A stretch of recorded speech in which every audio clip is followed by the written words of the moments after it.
Hey folks, Jimmy here, aka Palette of the Dead. Welcome back to the channel and welcome to the missing issue number 58 of Stormbringer magazine. Now, as per usual with all of this type of videos, if you like them, hit the like button, subscribe to the channel if you haven't already, and of course drop a comment down below. I love hearing back from you guys. It goes a massive way to helping out the channel too. Now, obviously we are going backwards a few weeks because yeah, my issue 58 was missing, so we need to do a video on that one to keep up the trend and keep going. And in all honesty, this is not the first time where this has happened. It's, I don't know how many times this type of thing has happened really. I think it's twice already in Stormbringer's run, so this will be the third time, and it happened a few times in Mortal Realms, and it happened once or twice during Imperium magazine. It is what it is. We move on and we carry on. So issue 58, we get 2 paints and a battle mat. So the first paint we get is Techless Blue. Very handy, nice blue colour. I do actually already have a pot of this and I do use it. It's fairly handy to have and a pretty decent colour as well. So obviously you're going to utilise this on things like your Stormcast cloaks and such like, for the good old Hammers of Sigmar that he likes you to paint in these, and things like edge highlighting on certain pauldrons and yeah, the enamel bits and such like that for it, and some other bits and pieces. So yeah, it's a pretty decent colour to have in your palette. The other colour we get is Slaanesh Grey, another very nice colour. So it's a kind of like a grey purple colour. I genuinely do use a bit of this because I paint Lions of Sigmar normally, so I do use this colour. It's a very nice colour to use for edge highlighting for things like purples and such like that. So actually very handy because I always need another part of this. So happy days. The other thing we get, obviously, is that double-sided playmat. So obviously it's pretty big, it's pretty hefty. It has some examples where you can put things like terrain on one side, and on the other side it is obviously the action planescape. So yeah, have a bit of fun with that. Yeah, and obviously you combine all 4 of your playmats together and you've got one super large one. Anywho, going into this issue, first off we are greeted by a story straight away instead. So this is Soul Raid. So the Soul Raids are normally conducted by obviously the good old Ideneth Deepkin, who utilise souls to feed their half-life brethren, because the Namartite are only half-lives and such like, and the true Ideneth need the souls to be replenished and such like as well. So they utilise a lot of souls, and they raid them by stealing them from other races, and sometimes that can be other factions within the kind of Grand Alliance of Order. So it is what it is. So that's a pretty decent little story. So if you'd like the Ideneth Deepkin, which they are pretty interesting, they've got some unique stories and lore behind them. It's actually a pretty decent little story, so definitely worth having a read through. And obviously it does go just across 1 page, but yeah, pretty decent. Then we get a bit more information. So this is all about the history of the Realm of Death, obviously, which is Shyish. So the history of Shyish is a tale of war and death.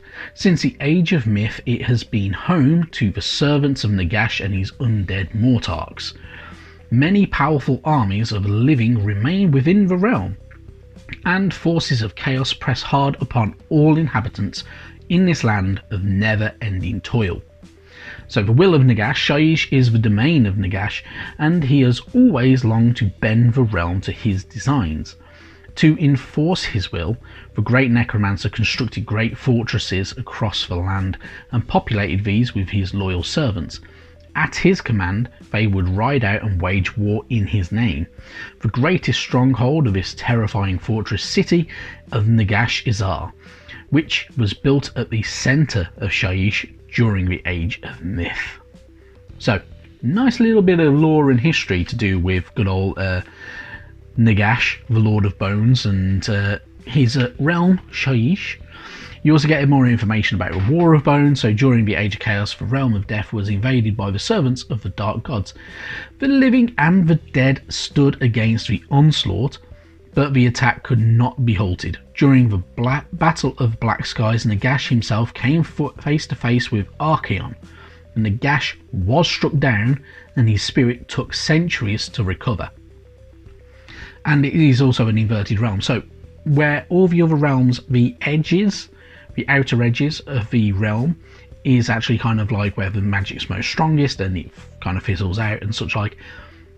Shyish is very different. Shyish is kind of inwardly done, so the center is where the power is strongest and most unstable, and it kind of just falls in on itself, so it's kind of like a weird little black hole. But yeah, very interesting, and obviously, yeah, why not? Then we get obviously a bit more stuff to do with the Gloomspite Git. So obviously the Visions of a Bad Moon, so you can give them a table to generate the characteristics of Gloomspite heroes and add them to your collection. So such as for Loom Boss, you can roll a 1 and then, well, you roll 2 dice essentially, and if it's a 1-1, kind of works out to a 1-1. So if it's a 1 or a 2, it's a 1. A 3 and a 4, it's a 2. A 5 and a 6, it's a 3. So it works like that. So D3. But yeah, bit interesting as well, so not too bad. And obviously you can do the same for the groups of Gloomspite Gits and your Shroom Addled Gits as well, which are things like your Fanatics and stuff like that. So gives them a little bit more of a different taste and flavour and uniqueness as well. Then you get more information about painting techniques. So painting techniques are very, very handy, especially if you're new. So the idea is to kind of utilize raised areas and have your different gradients and lines and such like that you can paint upwards.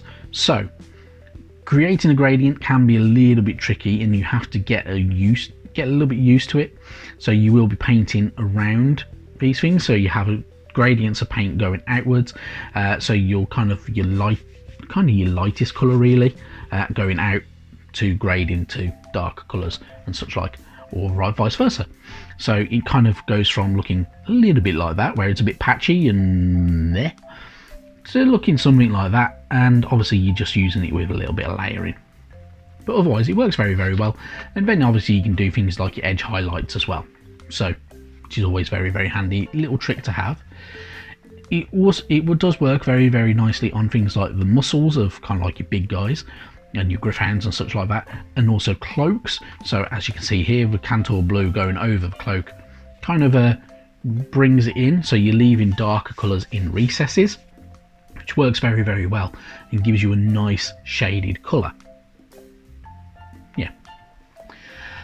Then moving on, obviously we get another bit of how to paint. So this is all to do with utilising your Teclis Blue and Slaanesh Grey. So obviously for your Teclis Blue, it is to utilise as an edge highlight on the areas of things like pauldrons and cloaks and such like, and even little bits on your Griffhounds and even your Silver Neth if you really, really want to. It is entirely up to you how you go about doing it though. So, but, you know, this is the way it kind of works. You can even utilise it for stone and things like vials and bottles that the good old grots and good old Swamp Caller Shaman might be carrying and such like. So you can do little bits with that and little tricks to kind of make them a little bit brighter and more unique. Same with your Slaanesh Grey, using it to edge highlight over your Troggoth. In all honesty, I personally don't agree with that. I think it looks a bit too much. You can get a nice better colour if you use a little bit less, and it works a bit better. Obviously it's up to you though, it's ultimately your mini at the end of the day. Paint it how you want to paint it, but it does work quite well on things like the edge of cloves and such like that, and you can even do it to utilise to kind of bring out highlights in things like the tongue of that giant squig, such like and stuff like that. So it is up to you how you want to go about doing it. And also, no matter what paint you have, you can always utilise it to dry brush, just like that, where you can just bring it down things like the haft of a weapon to hit all them raised edges. Just make sure you work off enough of the paint so it's not super, super wet on the edge of your brush.